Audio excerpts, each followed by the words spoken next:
Hello, and welcome to Recapping with Delora and Ashley. Please follow us on Instagram, Facebook, and Twitter at Recapping Podcast. Also, rate, review, and subscribe to our show on your favorite podcast platform. We're on all the things. We want to hear your thoughts on the movies and shows we review. Leave us a comment on Apple Podcasts or our YouTube channel, and we will read them during the show. Or reach out to us on social media. We love talking all things entertainment and pop culture with you. Thank you guys so much for listening. Thank you. Hi, Ashley. Hello, darling. How are you doing today? Great. I'm here. It is the week of Thanksgiving, so I am giving thanks for you, for our pod, for some good food that's about to be thrown down in these streets. I cannot wait, y'all. Listen, can't wait. Thank you. I'm so excited. I'm thankful for you as well. I'm thankful for our audience. Thank you for, holding us down. Indeed. 5 years, 400 episodes, kind of insane. It's a big deal. Kind of insane. It's a milestone. It's like in TV when you reach that 100 episodes. I feel like that's what 5 years of podcasting. It's like we will surpass 100, but we were still in our baby era. Exactly. I'm grateful for my husband and daughter who gives me the time to do this, and PTO because I need a break. I need a break. I feel you, girl. So let's have some fun. Let's talk about, it's so funny because he's not a king of comedy. You know what I mean? I mean, he is. Anything. I feel like it doesn't grasp the level of his influence. You know what I mean? Maybe it should be he is the king of comedy and everybody Especially, else. Yeah, maybe. Is thereafter. He is the king. The king. We're talking about the Eddie Murphy, Being Eddie on Netflix. Yeah, it's rated R. It's an hour and 43 minutes. And it's essentially, looking at IMDb, it says, follows a comprehensive look at Eddie Murphy's life and career. And as I mentioned, it's a documentary, so he has a lot of his famous friends on it. But let's look at Rotten Tomatoes. 73% from the critics, 68% from everyday viewers like you and I. Are we every day? I don't know if we're not technically every day. We do this for a work at the same time. So what's your grade for Being Eddie? I don't know.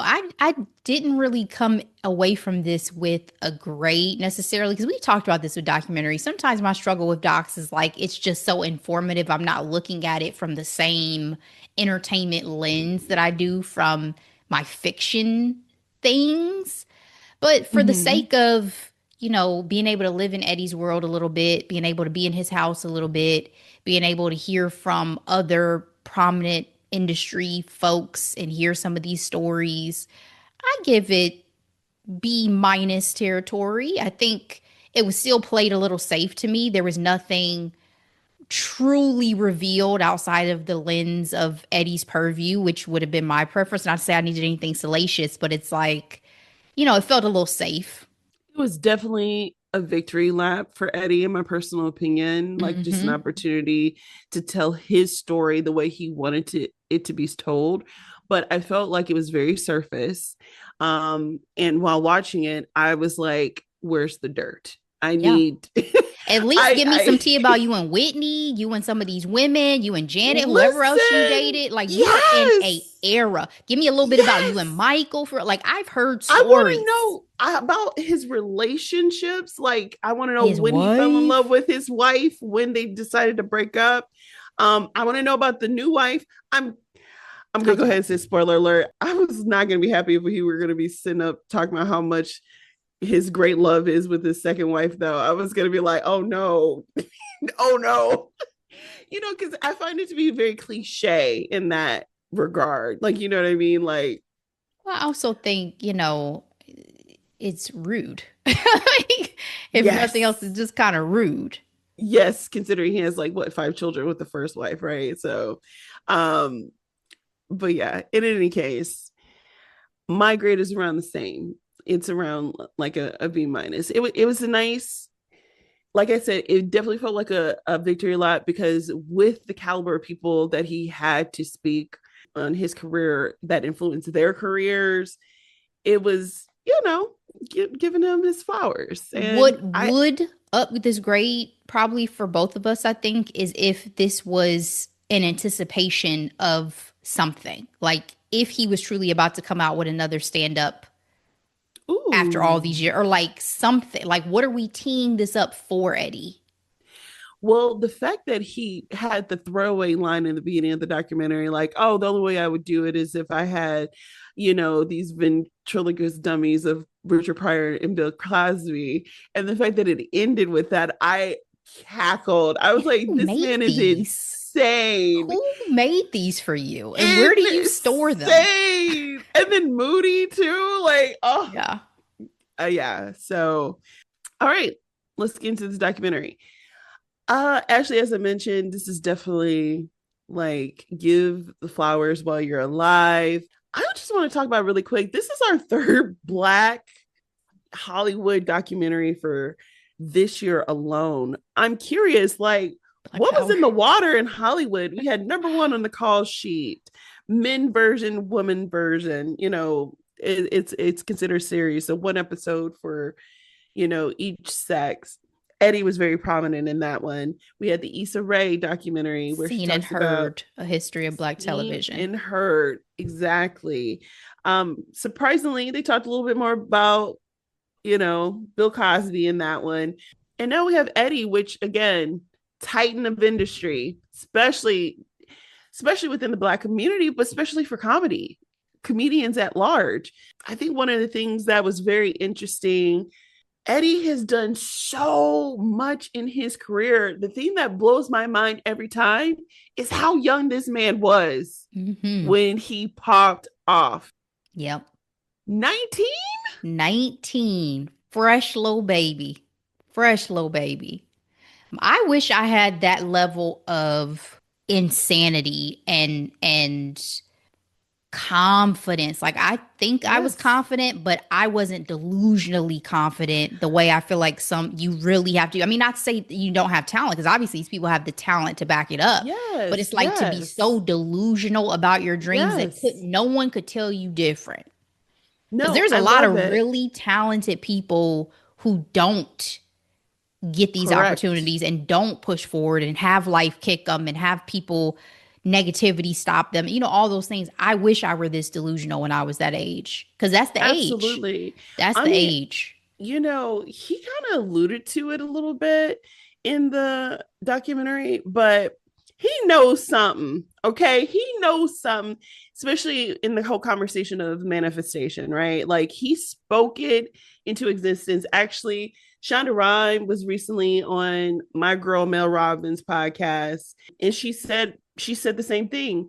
Your words are spells.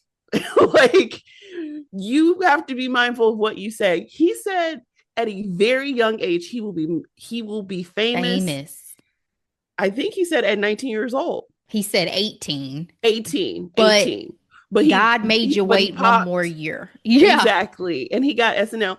The fact that he wasn't even checking for SNL, like I love it when people's stories unravel in that way where he had an idea of how he was going to be famous, because he was going to take the route of Richard Pryor. Mhm. I'm not gonna lie, Ashley. I need to know more about Richard Pryor. I felt like I've never been old enough to listen to his. Oh, girl. Yeah. I know his movies, but I don't know his stand up very well.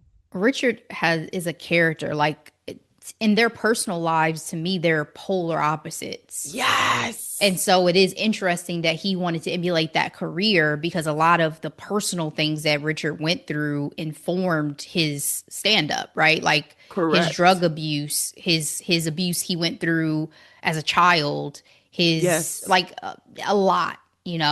And so I definitely can see why he looked up to him, but at the same time, Eddie was always gonna have to morph into Eddie because that's you can't mimic what that man was able to bring with his life experiences and the lens that he was coming from. So he had to absolutely carve his own lane, and thank God he did because we got Eddie Murphy. Exactly. Speaking of the formula of Eddie Murphy, to what you were saying before, I love his clarity. And yes, you have to have a level of delusion. Um, but he had clarity in who he wanted to be like, right? So he wanted to be like Richard Pryor, being on, doing stand up. He wanted to be cool as Elvis, and he wanted to be a rock star or just as popular as the Beatles. And I love how, he made that statement in the documentary. They were able to really show how he was able to embody those people. So it made me think, like, you got a list, Ashley? You got three people you emulate? You Like, know what? I feel like I probably do, but I've never like consolidated it in the view the way that he has, and I probably need to because I also thought about when he said it to be someone who has that insight into what you want to do without having a roadmap fully for it yes. says a lot about this young man. You know what I mean? Like there was no black man that had accomplished what he was trying to accomplish yet. And Yes. yet he had Yes. the drive and the thought that Drive. I will do that. I will get there. Yes. I will have this impact. And that's incredible. So incredible. Actually, the fact that you said that, it reminded me of Debbie Allen's Oscar speech and how she talked about it's important to have, people to see, to aspire to. But Hmm. even then, I love that obviously it's important to have black people on screen, and she's been doing that her whole entire life. But as black people, we've been always been able to look at other people and be like, I want to do that. And for her, it was Shirley Temple. She like, I I want to just wanted to be outdance better. Shirley Temple. Yeah. She talked about that even on the Seen and Heard documentary. And I cackled when she said it because I'm like, who was competing against old little Shirley? I had no idea. No Anybody idea. saw little Shirley as competition. Little Competition. adorable Shirley Temple. Yeah, I think when it comes to Eddie Murphy, again, he was so young. He got on SNL. He popped so much that he had young white execs being like, I think you should be in a movie. Yeah. Like, Yeah. let's make this happen. And two, not to replace what you're doing, but it's a new opportunity to continue to increase your exposure and superstardom. Exactly. Exactly.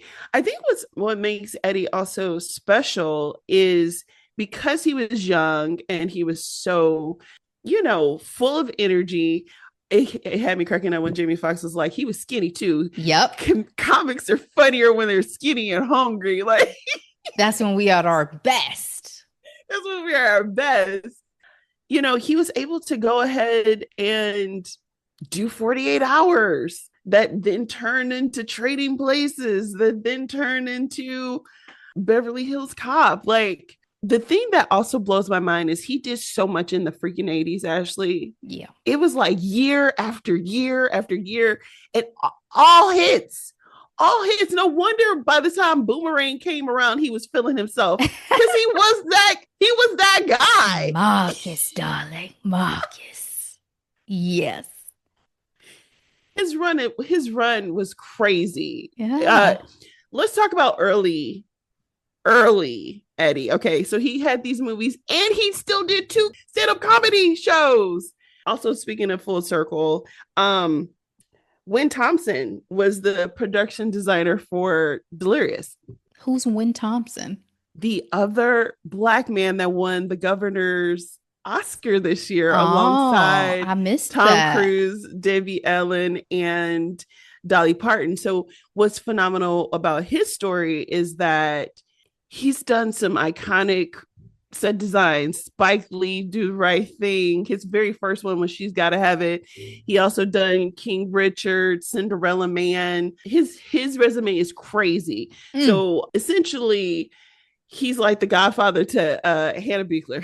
There you go. I mean, we know Hannah is would know. I just again, She this would is know, this yeah. is one of the things again as I'm getting older, I need to do better about is there's so many icons behind the scenes Yes. that I But have they're not not that invested many. enough research into. So thank you for the Black history Yeah, today. no problem. And again, this is why, no person is perfect. And we're learning this more and more every day when it comes to these celebrities. Okay. But Eddie was very intentional about having Black people in front of the camera, behind the camera, giving comedics their first chance. Chris Rock was like, he told me I was going to go on, and he said he laughed the loudest in his set. Like, what? Can you imagine What? going to these clubs in New York City in the 80s? What a time to be alive. I know. He had his 21st birthday at Area 51. You mean Studio 54? Oh, Studio 51. Sorry. Um, 54. 54. Girl, listen, my company is very similar to this number here, and I get these mixed up. Please forgive me. Um, and I think what's also fascinating to me was the changing of the guard. Like he knew the black and white Hollywood stars, right? Yes, he did. I also, especially at a time where drug abuse was running rampant and all these things, he had such discernment and said, I was never even tempted to do drugs, to drink. I didn't even smoke my first joint till I was 30. When certain people came in, I knew it was time for me to go. I love that so much because I had my notes. I was like, not Eddie being the first dare comedian.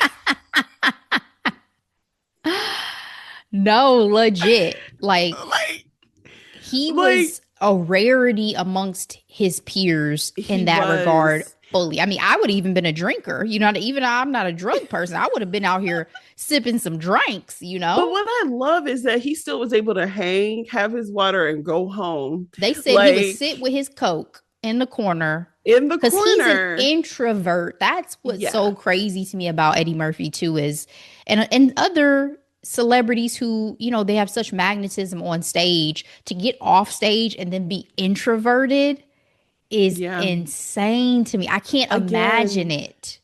but like his stories are so crazy because he was like, yeah, um, having all the success, and of course he has a song in the top in the charts. How did that happen? Oh, I was at Rick James' house and we got snowed in for a week. I was there for So we two made weeks. Yeah. we made party all the time. What? You hanging out with Rick James? First of all, I don't even want to know what happened in that house.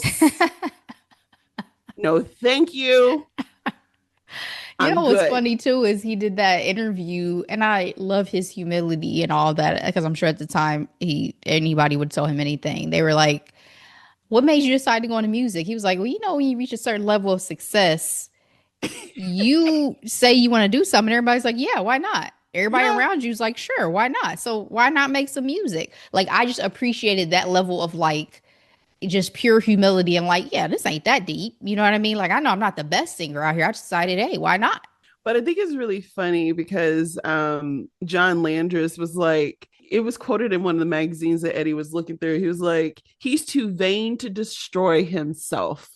And that's what he said about himself in the doc too. He said, the difference between me and Michael and Whitney and Prince and some of these other people is I love myself. I love myself too much Ooh, to be a part of my own destruction. ooh. He said he came from a class of self destruction. He I did. was, and he did, He because it did. breaks my heart when he gave that list because we all know what happened. And Yes, honey. I feel for him because again, he's dealt with a lot of loss, Ashley, both with his peers professionally and within his family.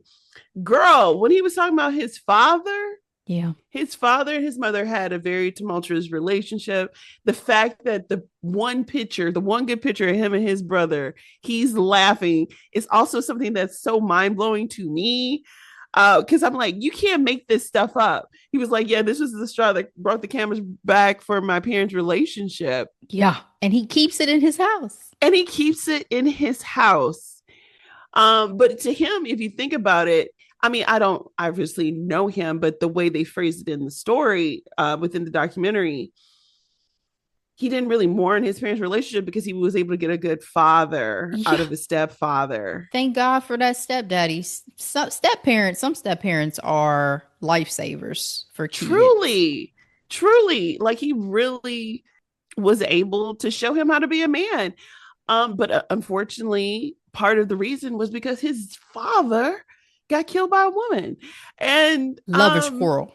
a lover's quarrel. And Charlie Murphy, was it Charlie Murphy? Yeah, he said, I always tell my kids or my sons, if you fighting, don't go to sleep. I mean, that's good advice. If you find with a woman, don't go to sleep. I'm like, the way, here it is. If a woman is mad, sleep with the eyes open. That's what he said. Quote. Don't sleep there. How about that? How Go about somewhere that? else. Separate. Who child? But through his stepfather, he gained a brother. Shout out to Vernon Lynch Jr. because I didn't know he existed. Did Me you? either. Never heard of this man till this documentary. I was like, they show pictures. I was like, this is real. I didn't Yes. know. His real half brother out here. He talked about how his stepfather introduced him to boxing and that one of his idols is also Ali.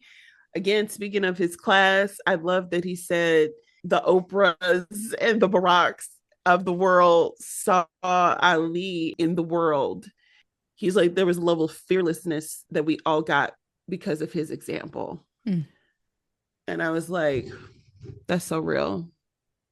Yep. Love it.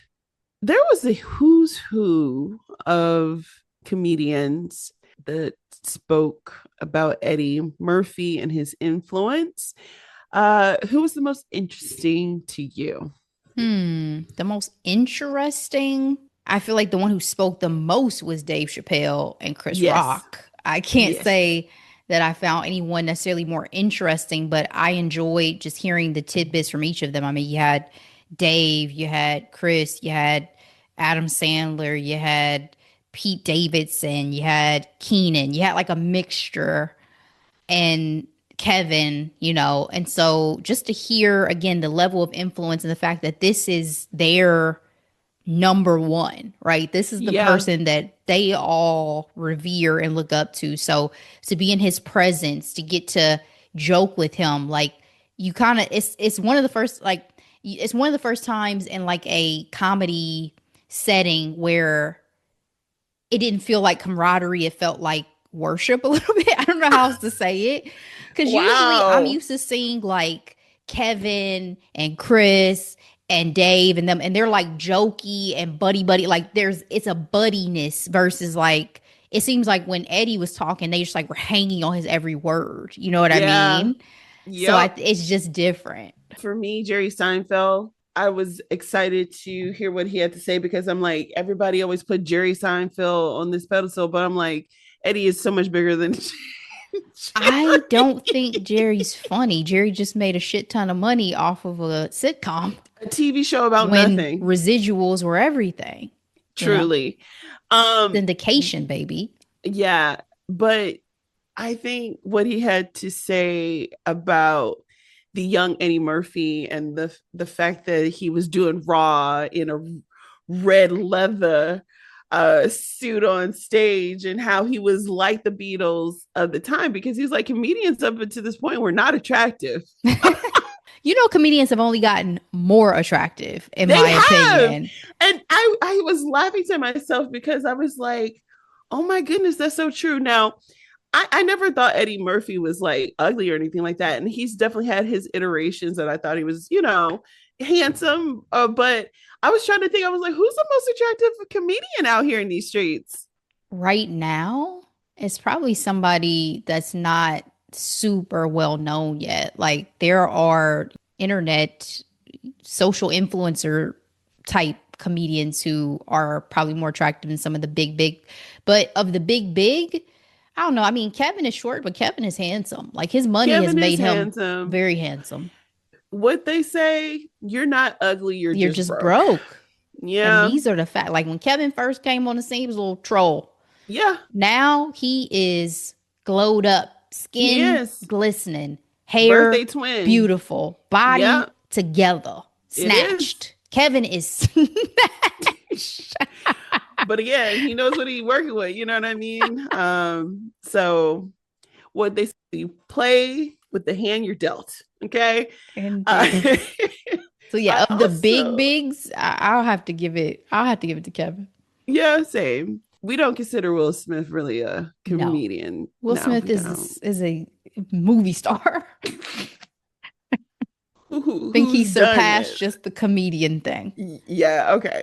Um, Tracy Ellis Ross, our girl, friend of the pod. I was like, I love that she talked about it, but I thought it was interesting that she was like the only woman. Yeah. I wonder What how the is that all other about? comedian ladies felt about that. I know, but if you think about it, I was like, why is she the only one? But it makes sense because they just did a movie about it. We recapped it last year, the That holiday and movie. also like she is Hollywood royalty She is. because He she probably is knew her the for a very long dynasty time. child of Diana Ross. So like if Eddie Murphy was gonna have anybody, that made sense because he knows her mama, you know? Yeah. Yeah. And again, you know he had close ties with Michael. So obviously That was his Diana circle. was right there. That was Yeah, his circle. exactly. Exactly. Stevie Wonder. Um, Where were the Stevie Wonder stories? I've heard so many yes. hilarious. Come on. We need a part two because there I just want Well, Hollywood tales. Like I just want being yes. Eddie Hollywood Yes. tales. Thank you very much. Because honestly, I do have that as a portion of this conversation. I'm like, what's missing? But we'll get there in a minute. Dion Cole told a hilarious Stevie Wonder story recently. Really? I'm going to And have to look it Eddie up. has been in some of these stories I've heard from comedians. Anyway, Changing of the guard. So I wonder if there was some tension between Eddie and Richard Pryor, especially from before Richard's they side, yes. did. What'd you say? From Richard's side, yes. Yes, because that's what when they showed the clip of because Richard Pryor was supposed to do Trading Places, and he was supposed to do with Set himself on Gene fire. Wilder, and he set himself on fire because he was what doing Freebasing. drugs. He was freebasing. Yeah. That clip of him saying, "Oh, it's funny," until you realize it's funnier than you want them to be. I was like, how much convincing did he have to do to get him to do Harlem Nights? I mean, I'm sure once they actually met and he, because Eddie Murphy, this was his idol. So I'm sure Yes, once they met and they were able to like talk and have a rapport, it was fine. But the media definitely tried to create tension in their dynamic by just like they do with Kobe when Kobe was coming up under Michael Jordan, and just like they do yeah, it like in a lot of industries of like this person is going to displace right. this person versus they're coexisting, and Eddie's going to do Eddie and Richard's going to do Richard. And good points were made in it of that is predominantly they try to do that with black people, right? Where it's like there can only Especially be in the media. one. Yep. Beyonce, Rihanna can't be both. Yeah. Has to Serena be and one. Naomi, like, and Naomi was like, "Please remove me from this narrative, please and thank you." Again, Beverly Hills Cop was number one for 14 weeks. I'm like, this man's impact. I'm like, sometimes, like, he was famous. I know Beverly Hills Cop was big, but it was huge. It was Yeah. huge. The Oscars. Did you know that he said that thing about black people at the Oscars? Never heard that story before. He said, quote, "Black people will not ride the caboose of society, and we will not bring up the rear anymore." And he said when he was very young, I probably won't get an Oscar after saying this. Sir, why did you say that? He's not dead yet. He's not dead yet. Okay, money. So, one of the things, in addition to him being very much clean when it comes to his vices, Is he? well, we don't know. His public persona is pretty. Well, I say that because womanizing to me is a vice. I was going to say that. I was going to say, well, Got it.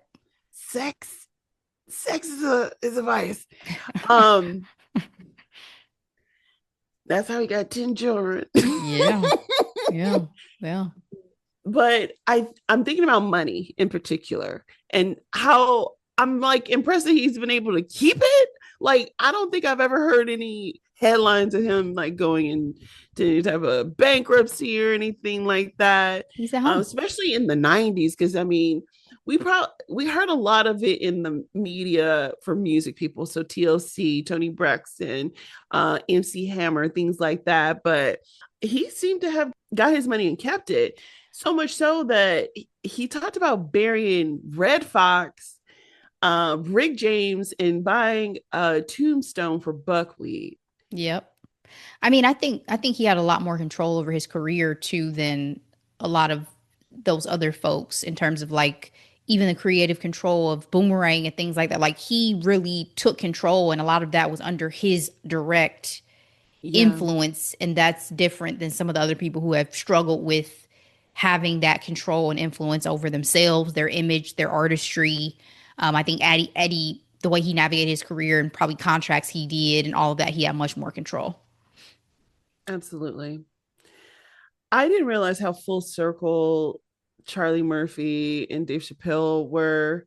Um, and honestly, that was part of the best moments of Chappelle's show was whenever Charlie Murphy showed up. What's one of your favorite Charlie Murphy stories? I mean, the Prince story will live in infamy. I don't know. I don't think there's any other one that the blouses and I don't think there's anything else that can be quite as ingrained in my mind as that scene from the It Chappelle show. and it's also but it's Charlie Murphy also talking about Rick James. Like I it's Rick James bitch. I don't It's something that amazing. Eddie wanted to be the star and famous, but Charlie is a sleeper. Yes. Like a sleeper talent that just came to for me out of nowhere. Like I had no idea that Eddie Murphy's brother was this fucking funny. You know what I mean? Hilarious. Had Hilarious. no idea. And the fact that he was always his brother's keeper, like his Mm-hmm. whole life, Mm-hmm. also was very touching to me He said, I'm the in that older brother, so story. I was his security because that's what I know how to do. I know how to protect my brother. Yeah. Oh, Yeah. But again, I felt like they could have, it was very shallow. This documentary, they just touched the surface on a lot of things, yeah. Ashley. Yeah. So I guess Vampire in Brooklyn was his flop era. I like the movie.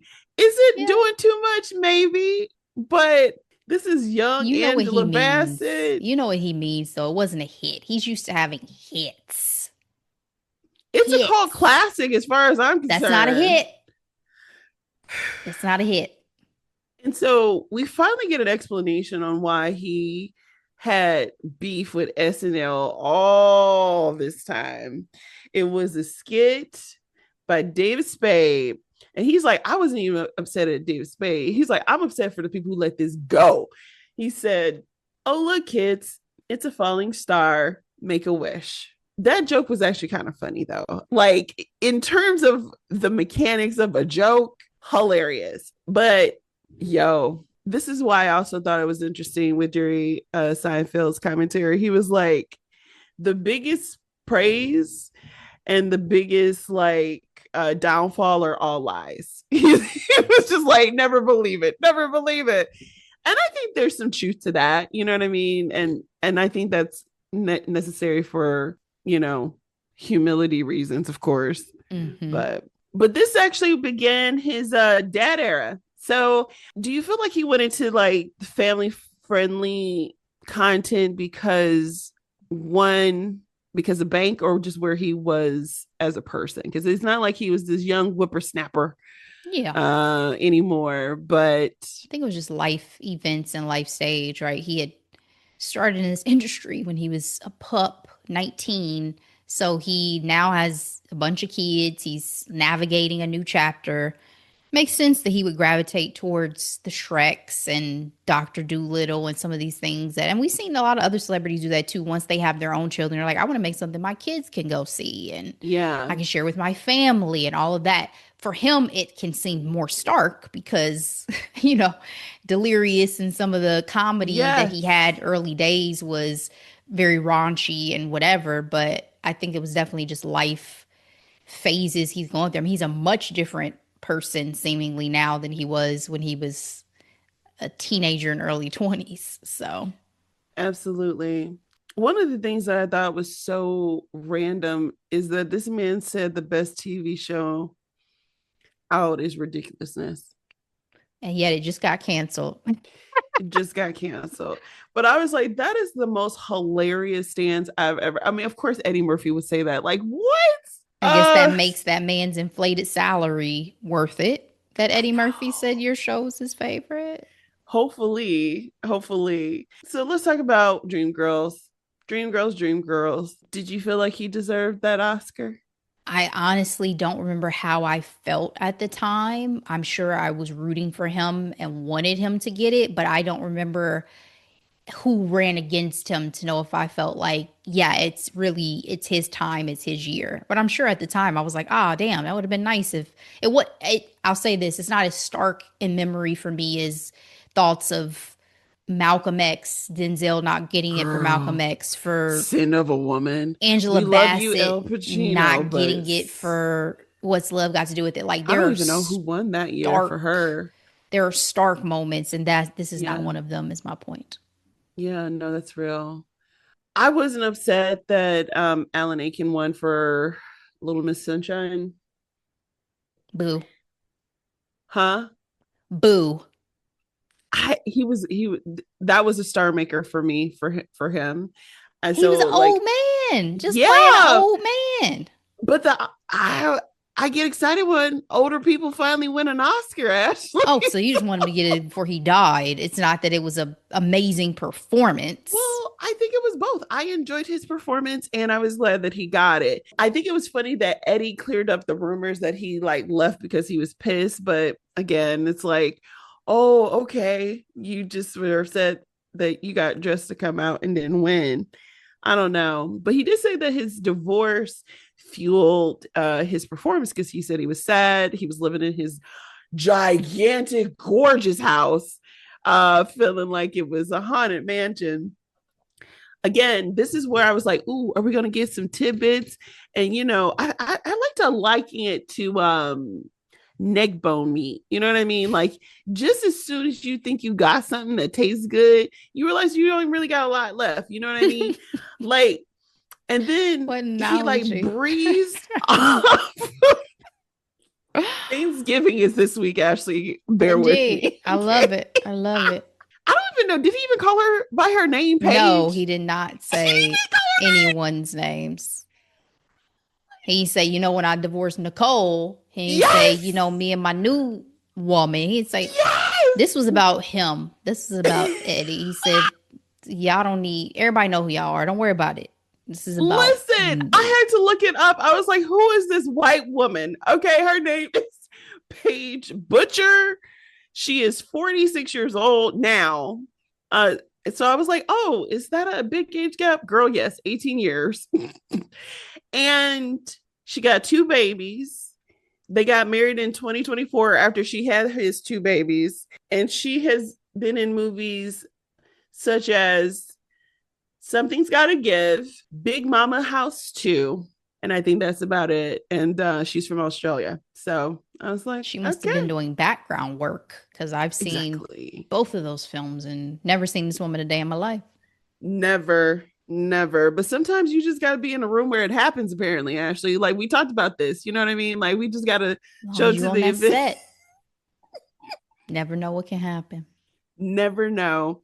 And Nicole Murphy is his first wife. We know her as the ultimate baddie because sis popped out all of his babies and still managed to be with a wealthy man. Got a little messy there for a little bit with that It Antoine Fuqua it did. And I situation. was like, girl, I was rooting for you. We were all We were all rooting for rooting for you. And so Ashley, I was talking about his 10 children because I'm like, I thought he only had like 5 kids with Nicole. How does he have 10 children? Well, his first son, Eddie, the one who is married to Martin Lawrence's daughter, born in 1989, um, doesn't say a thing about the mother. This is on people.com because here's the title. It says all about Eddie Murphy's 10 children. Then we have his daughter Bree, also born in 1989, November. And then this is when they take the time to say he welcomed her with then wife Nicole, to whom he married in 1993. So she had several of his babies before they got married. See, I didn't know that. She's the one that does the acting. And then we have a his third son, born in 1990 by a former girlfriend. So Nicole again didn't marry him until 1993, but then they had another baby in 1992. So I say all this to say it was messy. it was messy. Holy smokes. Because I was just thinking, oh, they didn't say anything about, Mel's B baby. You know what I mean? Because he denied Um, that paternity at first. the entire time. I mean, head down. Again, this is the mess. That was a public dispute. And Mel B was like, I know who the baby is. The baby father is. Okay. Don't be coming playing in my face. And it took Eddie a long time to accept that child. Yes. And then the last two babies, Izzy and Max, with his wife Paige. So Is he done? Is he finished? Don't know. you said, is he done? Is he finished? That house, how many bedrooms is in that house? A lot. That house, can we just take a moment? That was my MVP of this documentary, Ashley, because the way my mouth was agape on I the want floor. I want my ceiling to retract to let Oh, in it's a that lovely natural light day. and air. He said, it's getting a little cool out. Let me go ahead and close the roof on my home. God damn it. So the big anchor for this particular documentary was his return to SNL. So it was giving full circle. To your point, Dave Chappelle and Chris Rock and Keenan just seemed so in awe of Eddie while he was working on his monologue. The fact that I think it was Keenan who said, "You got Dave Chappelle and Chris Rock calling their mom talking about I'm doing this skit with Mm-hmm. Eddie Murphy on SNL." Mm-hmm. Oh man. They said it was the most tense episode behind the scenes because nobody wanted to disappoint him. So Mm. everybody was on edge to make But sure that it was good. he seemed like a team player though. Yeah, So it was pressure they put on themselves. I don't think it's pressure he put on them. I think it's pressure they put on themselves to be like, we have a legend in the building. We have yeah, to do this well. absolutely. I remember watching that episode. Did you see it? Probably not. I mean, I'm not a regular SNL person. I catch clips, Mm-hmm. but I did Ninth. watch the SNL movie. I did watch that. Oh, did you? Hmm. He returned in 2019 after 36 years of being gone. Ashley, what's your MVP for this movie? And what are your final thoughts? My MVP, I'm going to have to give it to Charlie. May he rest in peace. Like I said at the Yes. top, or maybe it was last week. I can't remember. It brought me so much joy to see him. There's no doubt that he was going to be included, but to just see him again, hear the stories, like it made me very happy. So he is my MVP because I doubt there would have been an Eddie if there were no Charlie. So love that. Final thoughts. Generally, they definitely played it safe. I need a part two. I need some So salacious safe. stories. I need some tea and dirt for someone who has lived this long in that industry. Where's the He tell-all? knows. Ashley, y'all, I should make it my hidden gem. Jerry Seinfeld has like getting coffee with comedians or whatever. One of his legendary episodes is the one he finally get Eddie Murphy on. At the end of that episode, he talks about how Sammy Davis Jr. was a devil worshiper. I was like, did he just say what I think he just said? I'm gonna say allegedly, but yes, he said something crazy. He was like, yeah. He was like, the thing about Eddie, he's like, oh yeah, I went to lunch with this old school person, and I did this with this old school person. Like, I think he's had a Marlon Brando story. Who Like, doesn't? I Who doesn't at this point? was like, yo, and the way he just obviously the delivery was everything, and I was just like, oh my gosh, I cannot wait till he gets into, I guess, his senile era. Like when once he gets Quincy to Quincy, Jones. because I Yes. need the tea. You have been through, like he was talking about how he was around when the old Hollywood guard was Yes. still around. So he was being taken to lunches and dinners with y'all, like the golden era people of Yes. Hollywood. Okay, do you Yep. hear me? The tea from that generation, get the fuck out of here. Well, he had old dude from the Ten Commandments saying, I think him and his wife wanted me to go to Girl. their apartment. Charlton Heston.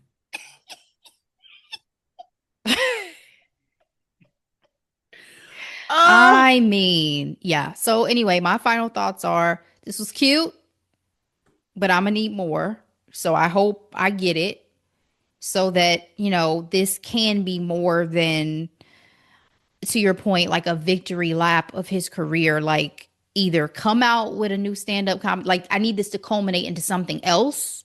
And then I also need you to give me like some inside scoop of all the shenanigans, and then I'll be satisfied. But otherwise, thank you for this. It was so nice to live in this with him a little bit, to hear again someone that's beloved, even still within our generation, hear them get their flowers and recognize that talent and recognize the barriers he broke with the work that he did. I mean, he is truly a living legend.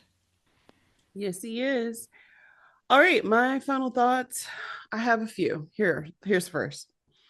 Where was Martin Lawrence? Martin don't really do interviews though. Really? Like Martin is also an introvert as a human being. He don't really be out here like that, if you ever noticed. I mean, he is family literally He now. is, but he So, was like, I love you. I'll see you. I don't That's all right. That's okay. Life? Sure. We did life. Love you. girl, life Life, life, so life. Did you hear there'll be some Andy did consequences you hear Anthony, I was and say Andy Anderson. repercussions. Did you hear Anthony Anderson's recent Eddie story about life? No. What'd he So say? he basically, because I was trying to remember, for the reason why I paused, I was trying to remember if he said it on the film, but he clearly didn't. It must have just been on Instagram. I saw a video and probably a podcast interview. I guess for the first like 30 days, however long on set, Eddie wouldn't speak to him. Like he would speak to everybody around, but Eddie wouldn't speak to him. And I guess he didn't even realize he was doing it. So at some point, Anthony was like, I was tired of him doing that. So I just took it upon myself to be like, yo, what up? What's up? What's good? And I guess after that, they were cool. But what also made them cool was there's a scene where everybody's in it and his character is supposed to fart, but they didn't expect him to really be farting. So he can fart on cue. And it was a podcast episode. They had him fart. I think it was like Shax or somebody. They had him fart in the interview and he can still fart on cue. So Eddie was like, what a talent that you have. And so, yeah, that's how they became like super cool because Oh he my was able to fart on gosh. cue for life. That is so funny. No, I did not hear that Yes, story so at this is what I'm all. saying. There's too many stories. I need more. Anyway, doesn't have to be about flatulence, but Eddie Murphy is super talented. Just even obviously, they did do a great job, taking us on the journey because even when he reached the highest heights, he was like, let me go ahead and audition to be every character in Nutty Professor? He auditioned in character? Ashley, I did not know that. That blew my mind. I mean, obviously, the iconic, family table scene is something that's still cemented in my head. Hercules, Hercules, that was a thing for years. Okay. Even him, if he had never done any other character, him playing Professor Clump was such a divergence from Buddy Love. That Yes. alone, let Yes. alone the grandma, the mama, the The daddy, uncle. girl. Yes. Nutty Professor is top two. Coming to America is the only one that probably surpasses Nutty Professor for me in terms of his filmography. Yeah. Yeah. And And again, I'm like, Boomerang. he's been a part of my life. I can't I've seen literally almost all of his movies. Like, you know what If I not mean? Like, all. Mr. if not Church, some all. sleepers in there. I've seen them all. Exactly. And then Nutty Professor, I think it was two when Jada Pickett and Janet Jackson's iconic "Does it really matter when I see the enemy?" Mm-hmm. Because of that movie and the fact that that song was in that movie, and then that song became a hit again. It's love, love, love down. Eddie is a little woo woo, Ashley. And there were a couple of things that I did appreciate that he put in the documentary, because to me, it did give us what they say genius is always sprinkled, so, sprinkled or pebbled around or whatever. So, one, he considers himself to be an artist. I was really impressed when he was playing that piano just because he wanted to. And shout out to him having special lights for his bowling alley in the background. Again, flexing. He did the music for this documentary too, I think. They said Eddie Murphy for music. I was like, Of course. okay. But I like that he described himself as the following. He's like, I'm not on a rowboat. I'm on a sailboat. He's like, I'm not pushing to go anywhere. He's like, pretty much going wherever the wind takes me. And I'm like, that to be in flow? What a Yes, life. sir. What a life. And then I'm not trying to be or trying to get to. I just am. Iconic. All right, Ashley. If there's nothing else, time for hidden gems. All right. I literally just added another one while we've been chatting because I watched it last night. But let's start with I already talked about this on last week's episode. So if you haven't caught it, I'm going to be more long winded there than here. But I did get a chance to see the Wiz stage musical. Loved it. It was such a great build up to Wicked for good. These mofos on stage can really blow. So, talent, chills. The woman in this ensemble cast who played the Wicked Witch tore the house down for me. Her main number was the best number of the musical. Where did you see this? At the This was, Schuster? yeah, this was at the Schuster. Fantastic. Good job, Okay. guys. Do y'all thing.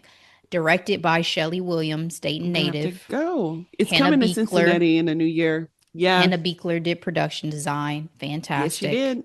Yes, she did. Great performances. MVP Scarecrow. Do y'all thing. Second hidden gem.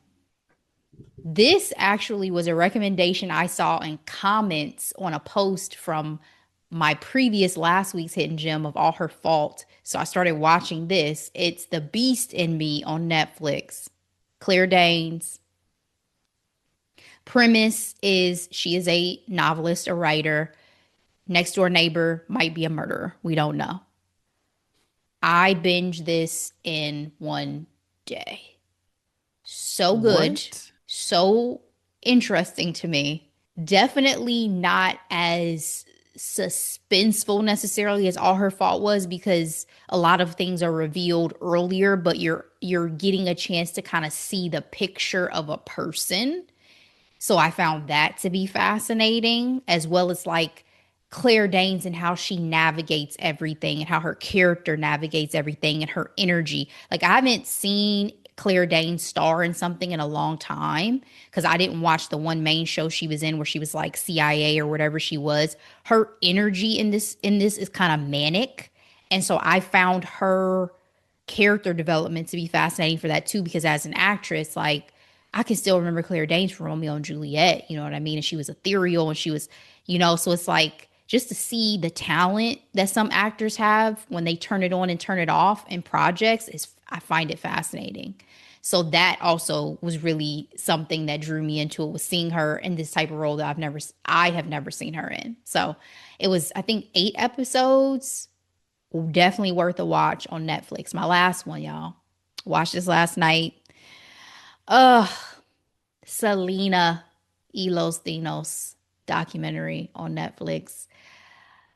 I did not know if this was going to make me cry or not, because I love Selena, fell in love with Selena because of Jennifer Lopez's portrayal in that doc, or not that doc, in that Mhm. biopic that we had, that she still should have won an Oscar for. I stand by that to this day. And so this is really fully from the perspective of her family. Her sister and Chris Perez, her husband, did this one. Abraham is in it, AB is in it, her mom is in it. You're getting the full history of the band, not just Selena, of Los Dinos, and how, we know from the film that Abraham was into music first, but we get more of a background on some of the additional musicians and, AB's writing and the production, and how they really got infused into Tejano music and the influence that they had on updating that vibe and that sound. And as Selena was transitioning over to want to move into America, how that was going to impact the dynamics of the band, because she was really going to try to go more pop R&B sound and all these things. It was, there's so much like footage of her, photos of her, in a way that I've never gotten a chance to really experience her. So I enjoyed that, because again, my thoughts about Selena are always as a part of that movie, where we get Jennifer, but we get the few glimpses of Selena like at the end. This was immersive, really into Selena. And I enjoyed being with her for this, 2 hour documentary. Got to have her. Still breaks your heart, because inevitably we all know what happened, and fuck Yolanda. But I think anybody who is more curious to hear about the music of it all will really, really enjoy this documentary. So that's it. That's all. What about you, Delora? All right. Thank you, Ashley. I have two this week. So I mentioned in our episode last week that we busted out the Christmas tree 2 weeks before Thanksgiving, because we need joy, as well as Jesus, as always. We watched our very first Christmas film on Netflix. It's a brand new one starring uh, Alicia Alicia Silverstone. Stone. Share. It's called A Merry Little Xmas. So it's giving second chance romance for the book girlies. But it's super cute. It was a good time. Honestly, it's been a minute since I thoroughly enjoyed these Hallmark esque Christmas movies, especially the ones that Netflix produced, because I just always feel like they just don't get them. They're not always just like a home run. You know what I mean? Like there's something Mm-hmm. about it that's just like either too slow or whatever. But I thought this was cute. Oliver's in Basically, this too. Oliver Hudson's in it as well. Jamila Jamil. Melissa Joan Hart is just barely in there, but it's so great to see our 90s queens together, Mm-hmm. and it's a Hart production too. So shout out for her, being a boss. So Boom, boom, boom, boom. it's the big corporate girly who moved to the small town for the local doctor, and what it's like to live there her whole life and to have the kids in the house. And is she living her happily ever after? The answer is no. She's not, because they are getting divorced. But of course, this special Christmas where, you know, each person has their own person, they realize, should we break up or not? So It was cute. I had fun. I recommend it. I'll probably watch it again. It's so funny because I started watching these movies with Amara last year, and one of the big hits of last year was Hot Frosty. Oh yeah, yeah, yeah. I remember that. And why Amara was like, "Mom, can we watch Hot Frosty?" I'm like, "Lord." So for her, she's obviously not into the fact that this is a half dressed man with abs who came to be out of snow to help a widow through the holiday season. How old is For Amara her, now?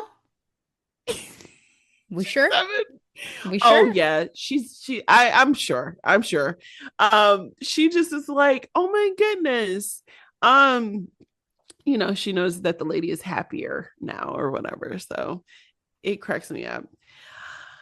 The next item on my hidden gems isn't necessarily hidden because this is one of the biggest K dramas of all time. I am talking about The King's Affection. This came out in 2021.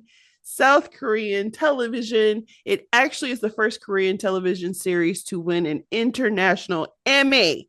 So 20 episodes. That's I great. am still a dubbed person. Okay. I I'm not there yet. I know to be a true K drama watcher, you do subtitles, and I'm like, I respect that. I appreciate it, but I'm an English dub person right now. But my oh my, this is it has all the things. It's drama, political intrigue, awesome fighting, and of course, romance. It follows the crown princess who is a twin, and of course she's banished because she's a girl, and the world can't know that the future king shared a womb with the girl. So she's banished, and somehow she crossed paths with the young king, and they trade places because that's what twins do. He has an accident, and so she essentially is living her life as him her whole life until she meets this young man who she knew as a young kid, and he somehow got back into her life, and he's working for the kingdom, and it's called The King's Affection. So basically it's like, I remember you, I had a crush on you, oh my god, I can't like you, but I think I do because I need to live sometime because I'm out here living this man's life. And it's just really good. It's so good. It's so good. When I was done with it, I was bawling. I was bawling. That's the one thing about K dramas that I'm learning is like they really know how to tug the heartstrings in a way that's like, I just love how they can be very silly and goofy, but then they can be very like dangerous and scary and then just so heartwarming. So this was just done so, so well. And the lead guy is gorgeous, by the way. His name is Ro Woon. Like, shout out to him. He's gorgeous. It was sweet. Highly recommend. Shout out to my friend Brittany, who gave me a list of K dramas to watch after I watched my very first one, which was Bon Appetit, Your Majesty. Also highly recommend. So, all right, Ashley, that's all I got. All right. Well, thank you very much. Guys, happy holiday. However you celebrate it. Hope you have a great time. Hope you get some of this food that's out here in these streets. It's Yeah, gonna be and a time. I like to highlight that we love Thanksgiving for the food, not Oh, for the fairy tale that is that's why told for that's why this I time say of the year. holiday because it's a holiday because you off work. It's a holiday because hopefully you're doing something you enjoy. It's a holiday because you may be spending time with loved ones, traveling, whatever tickles your fancy. Stores are closed. It's time to chill, relax, at least here in these United States. If you're abroad, I'm sure you have other things going on, but no, absolutely not. We're not a fan of the colonization of the indigenous people and slaughter that happened previously. This is purely about eating for me personally. Can't wait for some cake because, yes, that's what I'm thinking of first is cake. Then all the other stuff. And this is going to be an expansion of my usual celebration with my family because with all the travel craziness and stuff, I have family who usually would go out of town who are staying in town. So we're doing an even bigger thing together. And I'm very excited for that. My favorite cousin is coming. I love her down. And so I It's can't nothing like a wait. favorite cousin. I Yeah, love that. I can't wait. So, yeah, it should be a great time. So, be blessed, guys. As always, thank you for listening to this episode. We will be back with more to come. Bye.